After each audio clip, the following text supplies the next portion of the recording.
కూటమి ప్రభుత్వం వచ్చే ముందు చాలా రకాలైన హామీలు మేనిఫెస్టోని ప్రకటించారు. కానీ మేనిఫెస్టోలో ఉన్న ప్రకటన ప్రకారం ప్రభుత్వం ఇప్పుడు ఉన్న పరిస్థితుల్లో ఆ రకంగా పనులు జరగడం లేదని నా తాలూకా అభిప్రాయం అండి. అలాగే వైసీపీ గవర్నమెంట్లో ఇది మన విశాఖపట్నాన్ని మూడవ రాజధానిగా ఆర్థికపరమైన రాజధానిగా చేస్తామని అప్పుడు వాళ్ళు అన్నారు. కొన్ని పనులు కూడా చేసుకొని వెళ్ళారు. కానీ సడన్గా కూటమి ప్రభుత్వం రావడము, ఆ పనులను కుంటిపడడం, మళ్ళీ ఈ ప్రభుత్వం ఆ పనుల్ని కొనసాగించకుండా వీళ్ళు మేనిఫెస్టో ప్రకారం కొన్ని పనులు చేయడం వల్ల ఈ రకంగా ఏంటంటే ప్రజల మీద అనేక రకాలైన ఆర్థికపరమైన ఇవి పడుతున్నాయి.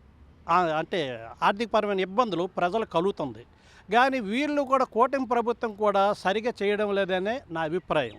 వీళ్ళు తాలూకా సీట్ల కోసము, వీళ్ళు పాత్రలు ఏంటంటే వీళ్ళు మినిస్టర్షిప్, ఈ పోర్ట్ఫోలియోల కోసము ఒక ప్రభుత్వాన్ని పడగొడదాం.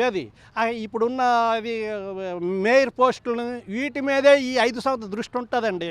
అంతేగాని కాన్సన్ట్రేషన్ ఉంటుంది. కానీ అభివృద్ధి పనుల మీద ఏ రాజకీయ నాయకుడికి కూడా ఉండదని నేను ఈ సభాముఖంగా ఘంటాబద్ధంగా చెప్తున్నాను.